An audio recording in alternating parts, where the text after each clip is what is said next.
안녕하세요. 오늘도 사연 살롱을 찾아주셔서 감사합니다. 남편과 함께 식당을 운영 중인 30대 여성이에요. 작년 이맘때만 해도 저희 부부는 몇 년 사이 4배나 올라버린 임대료 때문에 4년간 운영해온 가게를 접고 좌절에 빠져 있었어요. 하지만 인생엔 고생도 있고 낙도 있다고 불과 몇 달 사이 인생의 꽃이 폈지 뭐예요. 생각지도 못한 행운 덕분에 이제는 임대료 걱정 없이 장사를 하게 돼서 기쁘기도 하지만 그보다 남편 가슴에 맺힌 한을 풀 수 있어서 행복하기만 합니다. 그러면 지금부터 저희 부부에게 일어난 기적 같은 이야기를 들려드릴게요. 남편과 제가 만나게 된 건 지금은 고인이 되신 저희 시아버지 덕분이었어요. 저는 전문대 비서학과를 졸업하고 소규모 기업에 다니게 되었는데 그때 제가 모시던 분이 바로 제 시아버지셨거든요. 제 시아버지이자 회사 대표였던 아버님은 대외적으로는 냉철하고 수완 좋은 사업가였지만 제가 가까이서 모시면서 본 바로는 세상 둘도 없이 따뜻한 로맨티스트였어요. 아버님은 결혼 전에 사랑했던 여자가 있었지만 집안의 반대로 헤어질 수밖에 없었고 지금의 아내와 정략 결혼을 하셔야 했대요. 제 시어머니는 대대로 법조계 인사를 배출한 집안의 자녀로 사업가의 아내로는 적합한 스펙을 가진 분이었어요. 그래서 아버님과 어머님은 서로의 필요에 의해 사랑 없는 결혼을 하신 거였죠. 그 사이에는 아들이 둘이 있는데 하나는 제 남편이고 나머지 하나는 남편보다 7살 어린 시동생이에요. 남편 얘기를 들어보니 어릴 때부터 어머님께서는 시동생을 많이 편애하셨다고 하더군요. 이유는 하나였어요. 제 남편은 입양아였고 시동생은 시어머니께서 낳은 친자였거든요. 시부모님 사이에는 결혼하고 4년이 지나도록 자식이 없었어요. 그러던 어느 날 사업차 골프를 치고 집에 돌아오시던 아버님이 길을 잃고 헤매던 제 남편을 발견했고 보호자가 나타날 때까지 임시 보호를 하다가 결국 입양을 하게 되었죠. 길에 버려진 제 남편을 입양하는데 1등 공신은 바로 시할머니셨어요. 제 남편을 보자마자 이 애는 우리가 키워야겠다고 하셨을 정도로 제 남편을 예뻐하셨거든요. 그런데 거기에는 그럴 만한 이유가 있었어요. 세상에, 네 아들이라고 해도 다들 믿겠다. 어쩜 너랑 이렇게 빼다 박았다니? 눈매며 입술, 인중 깊은 것까지 딱 너다. 예, 혹시라도 부모가 안 나타나면 이 애는 니들이 입양해 키워라. 어머 어머님, 누구 자식인 줄 알고 길에 버려진 애를 함부로 키워요? 그리고 이 일을 닮으면 얼마나 닮았다고요? 애들은 자라면서 얼굴이 수없이 변한다잖아요. 그런 이유라면 저는 입양 반대예요. 당연히 어머님은 반대를 하고 나섰지만 시할머니 고집을 꺾을 수가 없었어요. 네가 그런 말할 자격이 있다고 생각하니? 니들 결혼하고 산 지 4년이 지났다. 혹여 애 문제로 널 닥달하면 오히려 스트레스 받아서 임신이 안 될까봐 우리 집 사람들 누구도 너한테 애 문제 결혼한 적 없어. 그뿐이니 네 몸에 무리 갈까봐 집안일 하는 사람이며 수행 비서까지 붙여서 네 수발 다 들어줬잖니. 그런데 그러는 동안 넌 뭘 했니? 네 남편이 아침부터 밤늦게까지 회사 일로 뛰어다니는 동안 넌 백화점 쇼핑에 피부관리나 받으면서 탱자탱자 논 거밖에 더 있어? 아직도 애속식도 없으면 미안해서라도 네가 나서서 입양을 권해야 할 판에 어디서 되고 안 되고를 따져? 너한테 그럴 자격이 있다고 생각해? 어머님, 애 안 생기는 게 제 탓인가요? 손바닥도 마주쳐야 소리가 나는 법이라고요. 그이가 협조를 안 하는데 어떻게 애가 생기겠어요? 아니면 다른 문제가 있던가? 씨 없는 수박일지 누가 아냐고요? 네가 아주 뚫린 입이라고 별소리를 다 하는구나. 의사도 아무 하자 없다고 한 내 아들한테 뭐가 어쩌고 어째? 이젠 하다 별 핑계를 다 대는구나. 아무튼 우리도 기다릴 만큼 기다렸다. 비록 피는 한 방울도 안 섞였는지 몰라도 사랑 주고 정 주면 내 자식 되는 거다. 게다가 애가 우리 명훈이를 이렇게 꼭 닮았잖니? 그러니 보호기간 끝날 때까지 애 부모가 안 나타나면 법적 절차 밟아서 입양하도록 해. 희한하게도 피 한 방울 안 섞인 제 남편이 아버님을 많이 닮았던 탓에 시할머니 마음은 처음부터 제 남편한테 가 있었어요. 그래서 자라는 동안에도 남편은 친손주인 시동생보다도 할머니께 사랑을 듬뿍 받고 자랄 수 있었죠. 물론 시어머니는 처음부터 제 남편을 눈의 가시로 받아들이셨지만요. 그도 그럴 것이 남편의 시댁에 입양이 되고 얼마 지나지 않아 시어머니가 임신을 하신 거예요. 시어머니 입장에선 어쩌면 불행한 일이겠지만 제 남편 입장에선 정말 다행이 아닐 수 없었죠. 임신이 조금만 빨랐더라면 입양은 안 됐을 테니까요. 남편은 비록 어머님한테 사랑은 못 받았지만 아버님과 시할머니한테는 친자식보다 더 많은 사랑을 받고 자랄 수 있었어요. 아버님은 주말마다 제 남편과 캐치볼도 해주시고 낚시를 갈 때도 꼭 데리고 가셨거든요. 제 남편이 어릴 때부터 나이답지 않게 낚시를 취미로 삼게 된 것도 이런 아버님 영향 때문이었죠. 남편은 자라면서 생김새는 물론 행동까지도 아버님을 쏙 빼닮아갔어요. 그러니 시할머니께서 안 예뻐할 수가 없었죠. 그런 반면 시동생은 생김새도 그렇고 뭐 하나 아버님과 닮은 구석이 하나도 없었어요. 오죽하면 집안에서 시동생을 입양아가 아닐까 의심했을까요? 그럴 때마다 시어머니는 손톱을 바짝 세우고 달려들었죠. 아가씨가 소문냈죠? 우리 중원이가 그 애가 아니란 소문. 언니도 참, 내가 언제 그랬다고 그래요. 생사람 잡지 마세요. 내가 들은 게 있으니까 이러는 거 아니에요. 지난번 시고모님 딸 결혼식 때 아가씨가 사람들 앞에서 그랬다면서요. 우리 중원이가 지 아빠랑 얼굴도 안 닮은 거 보면 밖에서 나온 애가 분명하다고. 이거 엄연히 허위사실 유포라는 거 몰라요? 아가씨도 알죠? 내 친정 법조계 사람들로 넘쳐나는 거. 한 번만 더 헛소리하고 다니면 법정에서 피눈물 쏟게 할 테니까 알아서 하라고요. 억울한 마음의 어머님은 자기 친정 세력을 과시하면서 소문을 막으려고 무진 애를 쓰셨어요. 그 덕에 더는 시어머니 앞에서 시동생 출생을 두고 의심하는 말은 나오지 않았어요. 하지만 뒤에서는 여전히 의심의 눈초리를 보내곤 했죠.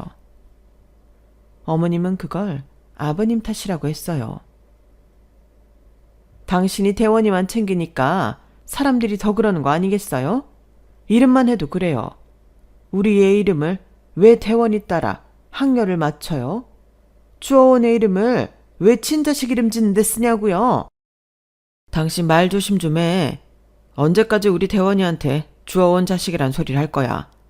대원인 엄연히 우리 자식이야. 입양한 그 시점부터 우리 집 큰아들이라고. 그리고 동생이 형 이름 따르는 건 당연한 건데 뭐가 문제라는 거야?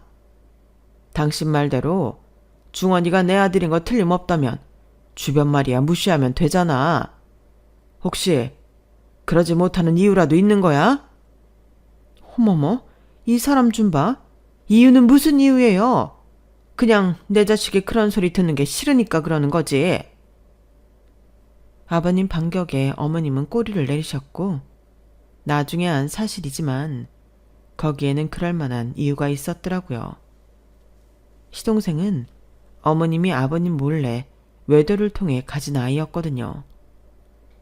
그러니 도둑이 재발 저린다고 어머님은 비밀이 탄로날까봐 더 손톱 발톱을 세워가며 싸워댔던 거였어요.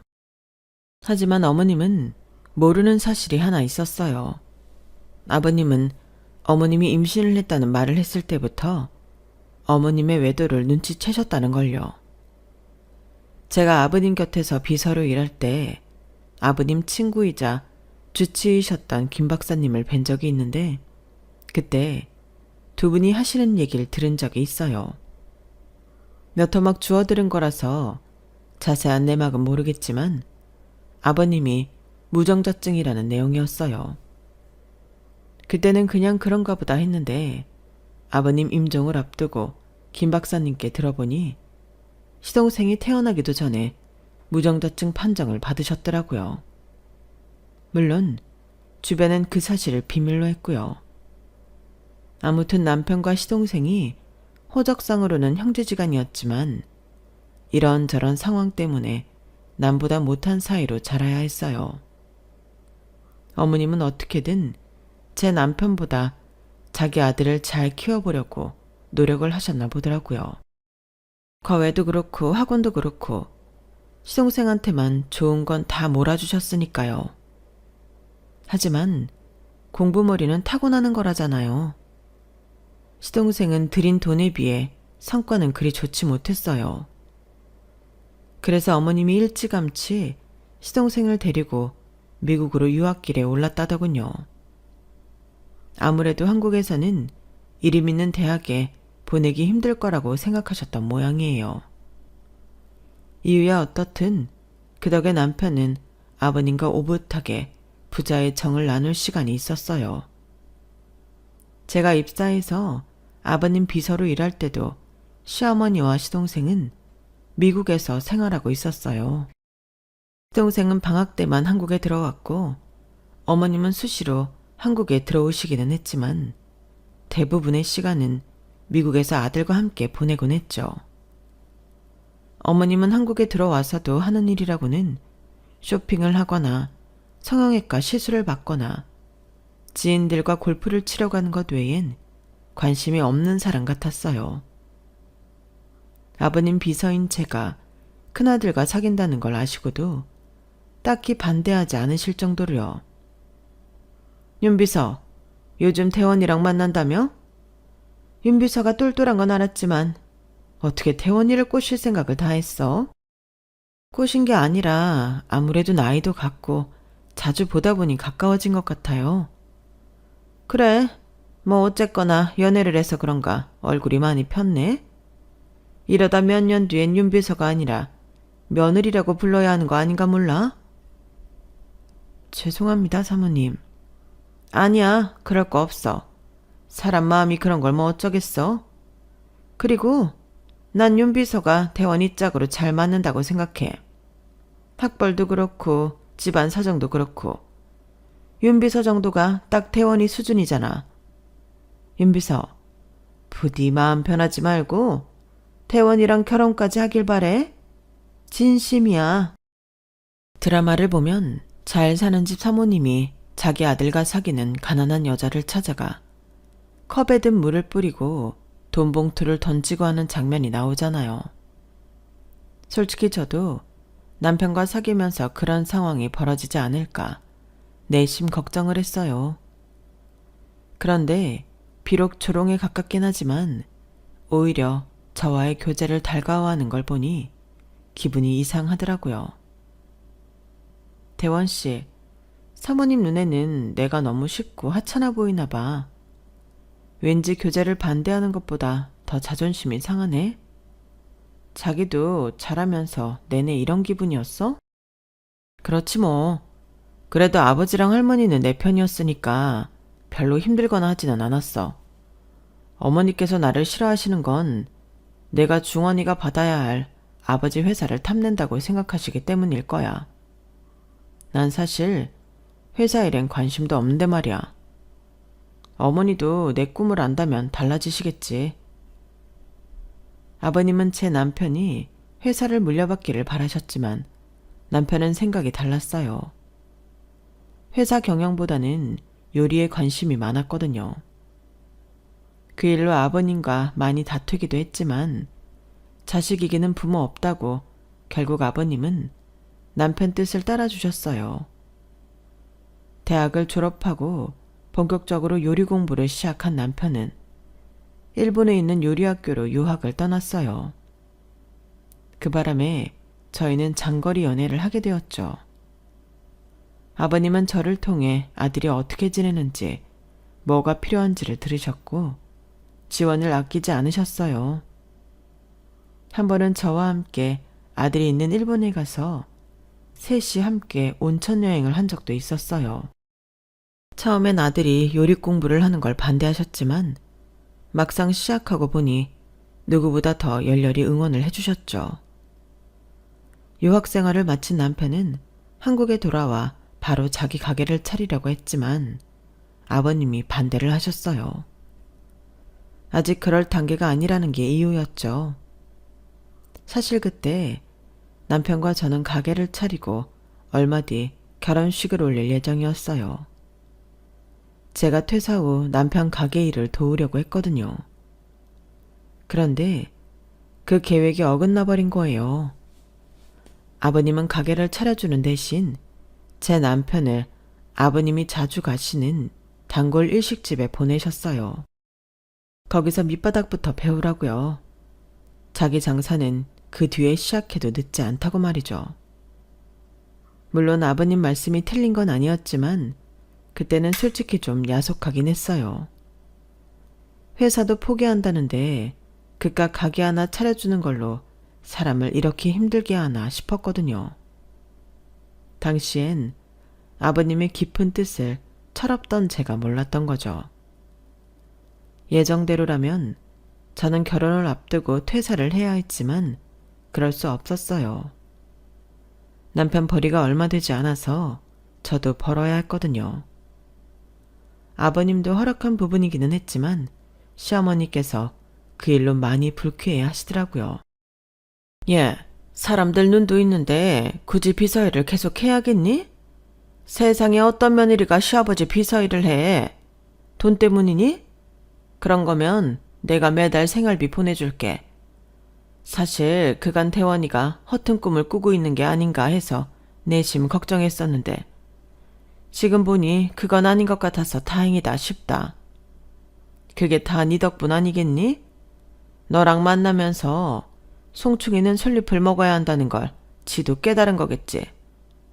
앞으로도 네가 대원이 옆에서 처신 잘하도록 많이 좀 가르쳐라. 그럼 내가 심심찮게 챙겨줄 테니 알겠지? 어머님은 남편이 일식집에 취직을 하자 회사에 욕심이 없다는 걸 아셨는지 전보다 많이 유해지셨어요.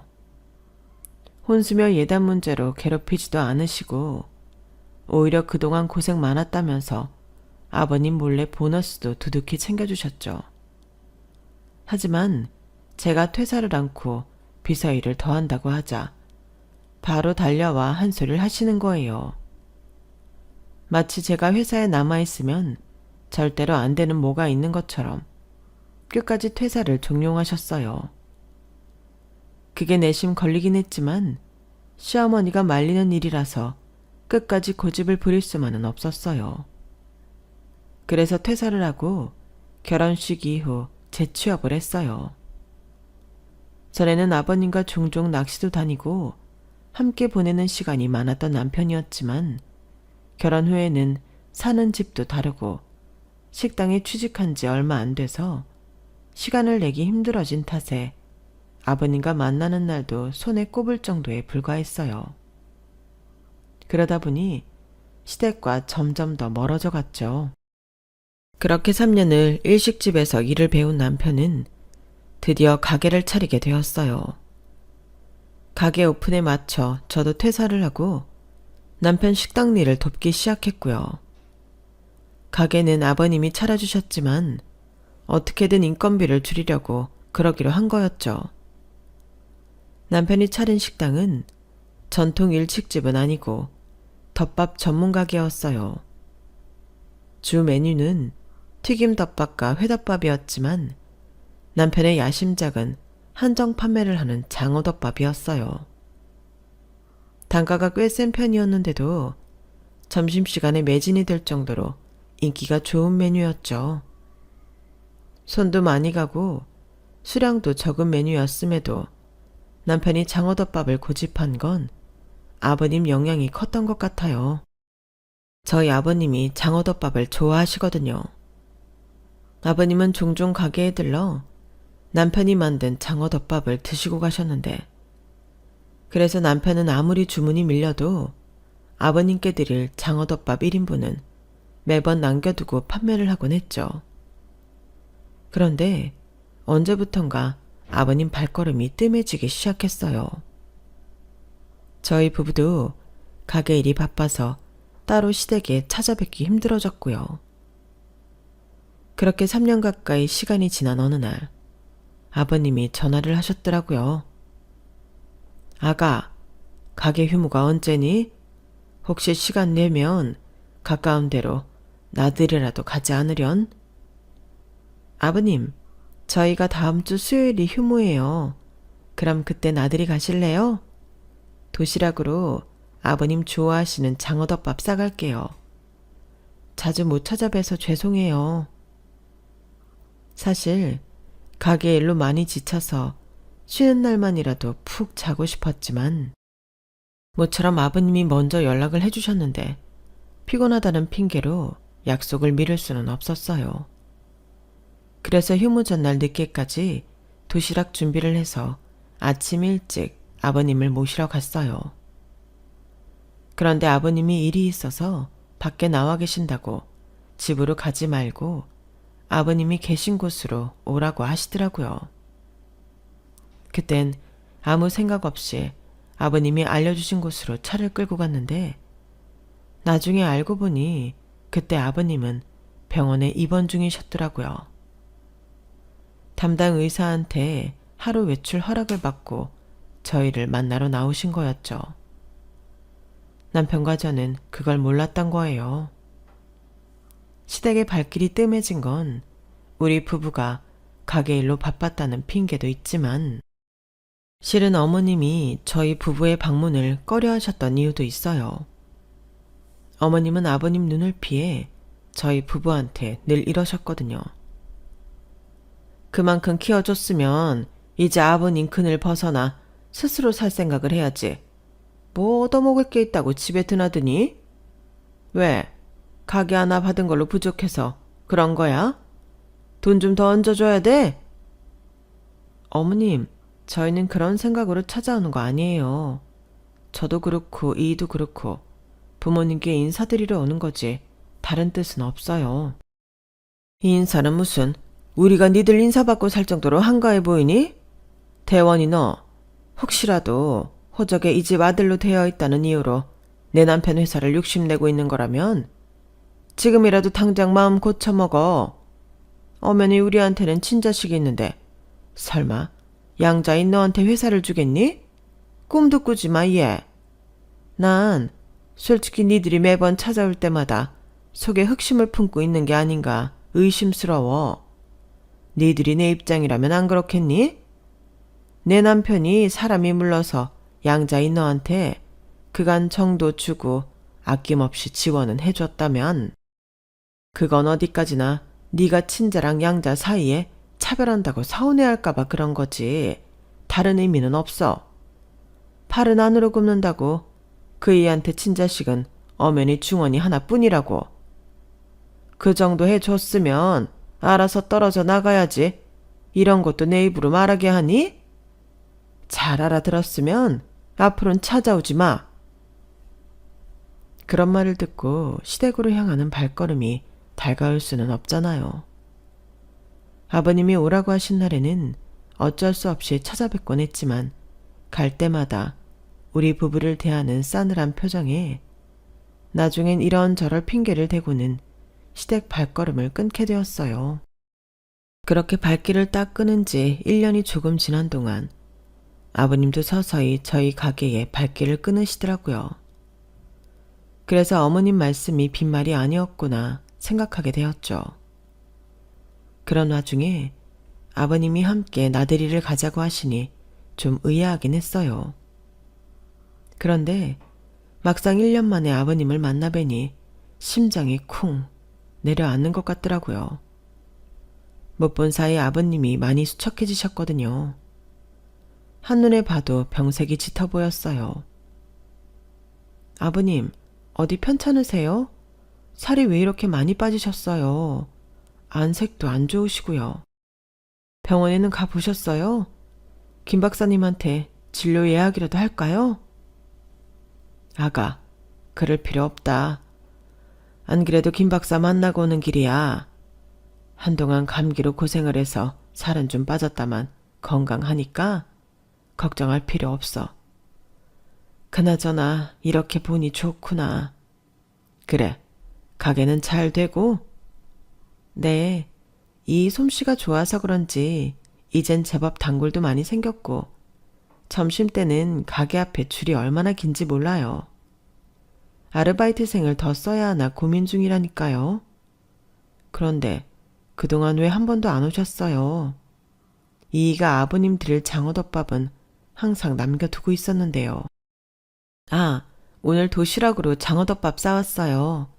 아버님 드린다고 이이가 아침 일찍 가게 나가서 준비했어요. 아버님은 남편이 만든 장어덮밥을 보시곤 반가워하셨어요. 안 그래도 장어덮밥 생각이 간절하셨다면서요. 하지만 평소와 달리 아버님은 얼마 드시지 못했어요. 저희 앞에서 티를 안 내시려고 많이 노력하셨지만 아버님이 많이 편찮으시다는 걸 모를 수가 없었죠. 식사를 마친 아버님은 모처럼 아들과 호숫가를 거닐고 싶다고 하셔서 저만 자리에 남게 되었어요. 남편은 묵묵히 아버님을 부축하고는 천천히 호숫가로 걸어나갔죠. 하지만 얼마 가지 않아 두 사람은 근처 벤치에 앉더라고요. 아마도 아버님이 많이 힘들어하셔서 그랬던 것 같아요. 무슨 얘기를 하는지 부자는 한참 동안이나 벤치에 앉아 도란도란 얘기를 나누었어요. 얘기가 끝나기를 기다리던 저는 깜빡 잠이 들고 말았죠. 그런데 잠에서 깨어보니 아버님은 안 계시고 남편 혼자 멍하게 앉아있더라고요. 여보, 아버님은 어디 가시고 당신 혼자 있어? 기사분이 모시고 갔어. 그럼 나 좀 깨우지 그랬어. 당신이 곤히 잠들어 있어서 아버지가 깨우지 말라고 하셨어. 그 말을 하는데 남편 눈이 촉촉하게 젖어 있는 게 보였어요.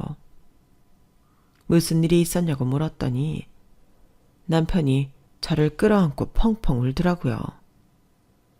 그리고는 믿을 수 없는 이야기를 들려주었어요. 30이 넘도록 아버님의 양자로 살았던 남편이 실은 아버님 친자식이었다는 얘기였어요. 아버님이 지금의 아내와 결혼을 하기 전 사귀었던 여자가 바로 제 남편을 낳아주신 분이었던 거예요. 남편의 친모는 집안의 반대로 아버님과 헤어질 무렵 이미 제 남편을 임신한 상태였던 거죠.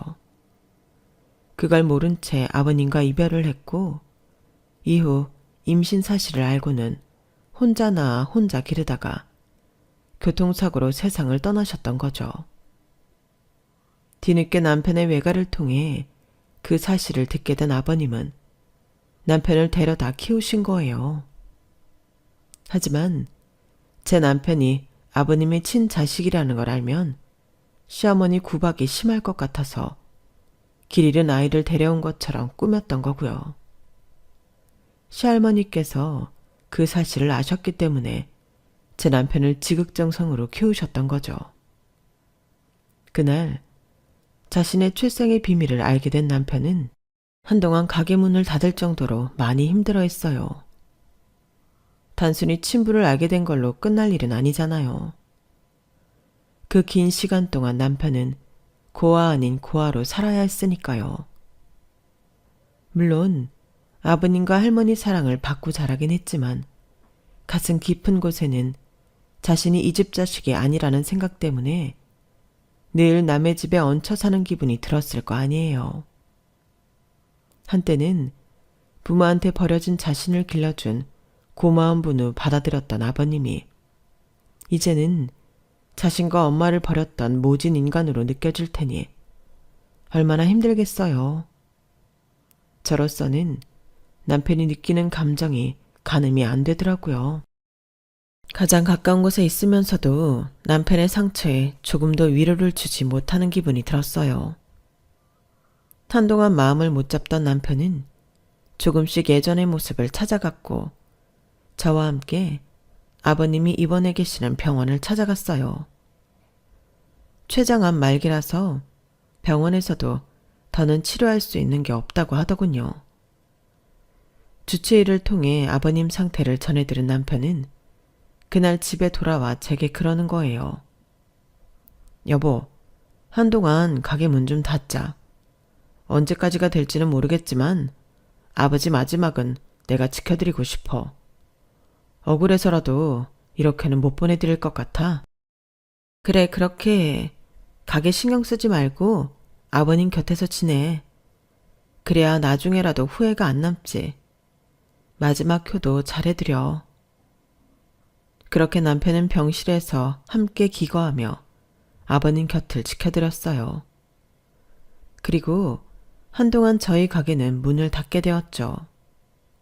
그러던 어느 날이었어요. 가게 문을 닫은 지 좀 돼서 주방 냉장고 안에 있는 재료들을 정리하려고 가게에 들렀는데 건물주한테 연락이 온 거예요. 월세를 올려달라는 전화였죠. 그런데 그 올려달라는 인상폭이 해도 너무한 거예요. 네? 아니, 갑자기 월세를 그렇게나 올려달라니 이건 정말 너무하잖아요.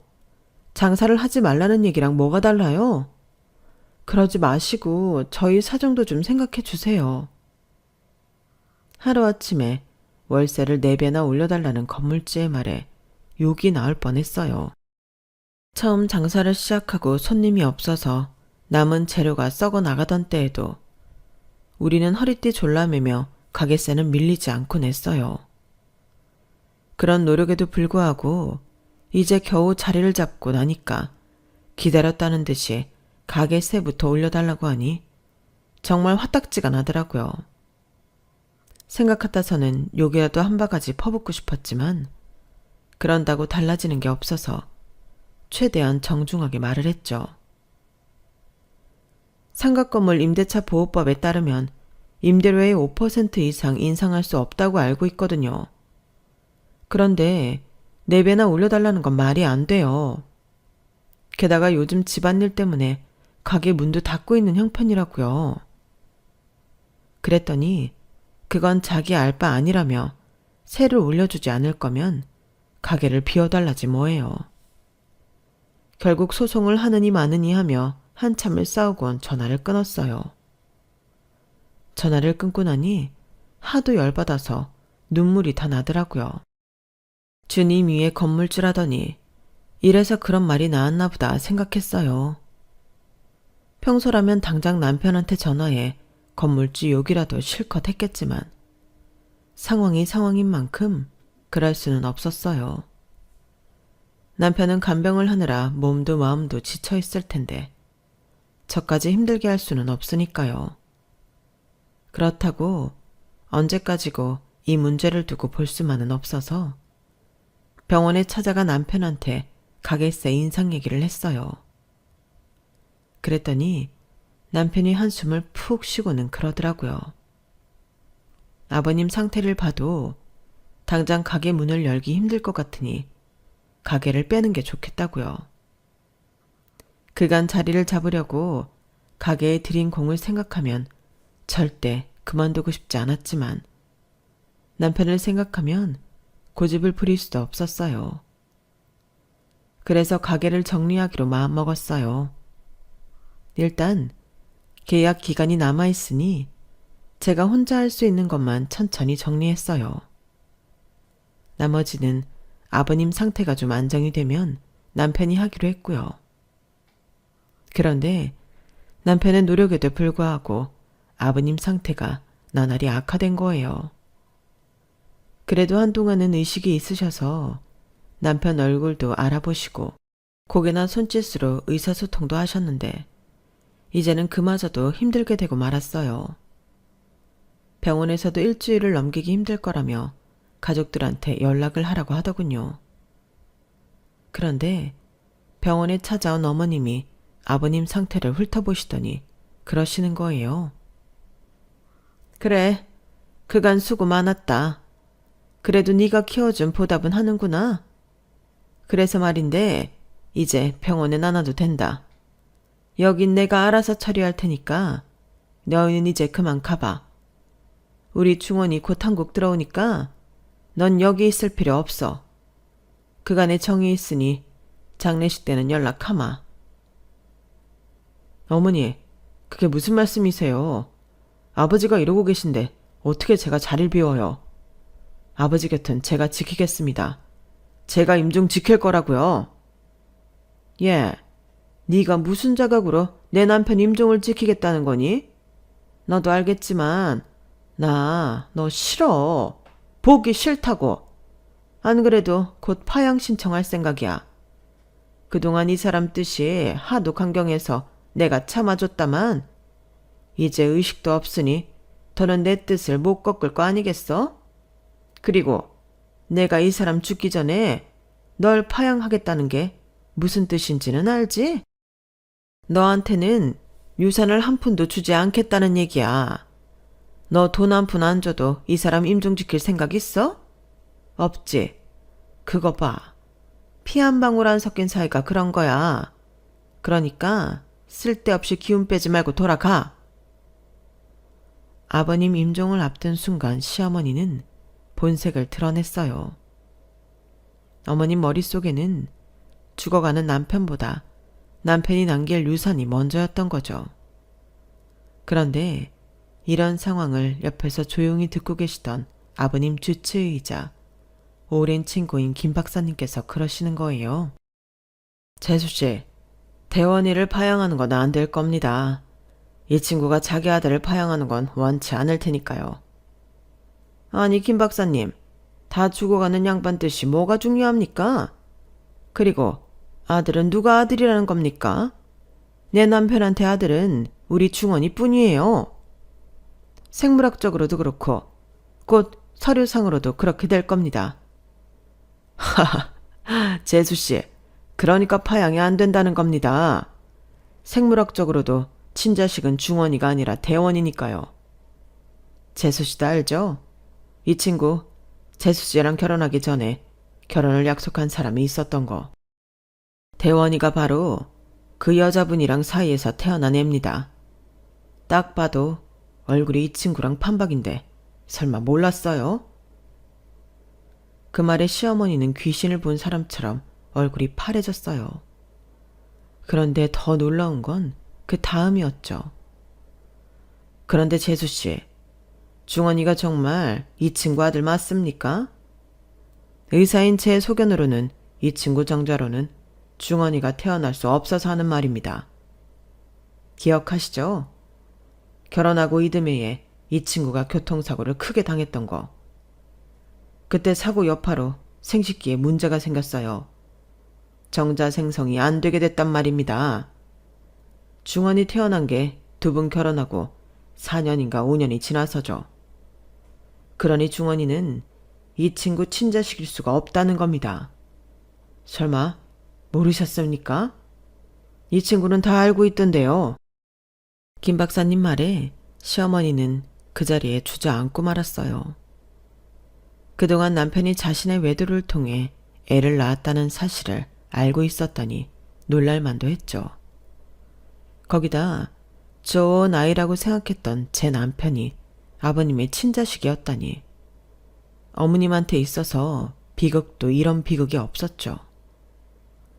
결국 며칠 뒤 아버님은 세상을 떠나셨어요. 그리고 아버님이 남기신 유언장이 공개되었어요. 아버님은 어머님께 평창동 집과 1억 상당의 현금을 남기셨어요. 그리고 회사와 나머지 부동산, 주식과 현금 등은 모두 아들한테 남긴다고 명시하셨죠. 단 유전자 검사를 통해 자신의 아들로 판명된 아들에게만 유선을 남긴다고 단서를 달고 말이죠. 한마디로 시종생한테는 한 푼도 주지 않겠다는 거였어요. 남편의 전 재산을 손에 넣으려고 제 남편을 파양까지 하려고 했던 시어머니는 오히려 자기 꾀에 자기가 당하고 만 셈이었죠. 가게를 정리한 우리 부부는 아버님이 남겨주신 유산으로 건물을 매입했어요. 그리고 1층에 식당을 오픈했죠. 이제는 임대료 인상 때문에 눈물 흘릴 일 없는 진짜 우릴 가게를요. 그리고 아버님이 제 남편 앞으로 물려주신 회사는 전문 경영인한테 맡기기로 했어요. 남편의 회사 경영은 경영을 할 줄 아는 사람이 하는 게 맞다며 그런 결정을 내린 거죠. 저도 그 말엔 동의해요. 제 남편한테는 회사 대표의 삶보다 오너 셰프의 삶이 더 잘 어울리니까요. 어쩌면 아버님도 그렇게 생각하셨기 때문에 요리사가 되겠다는 아들의 뜻을 따라주셨던 게 아닌가 생각해요. 얼마 뒤면 아버님 첫 기일이 돌아오는데 제사상에는 생전에 아버님이 좋아하시던 장어덮밥을 올려드릴까 합니다. 마지막 봄나들이 때 아들이 만든 장어덮밥을 드시면서 행복해 하셨던 아버님을 떠올리며 사연을 마칩니다. 지금까지 제 사연을 들어주셔서 감사합니다. 곁에 있는 가족들과 항상 행복하시길 진심으로 바랍니다. 여러분, 사연 댓글에 응원과 현명한 조언 부탁드려요. 좋아요와 구독은 저에게 큰 힘이 됩니다. 오늘도 좋은 일 가득하세요.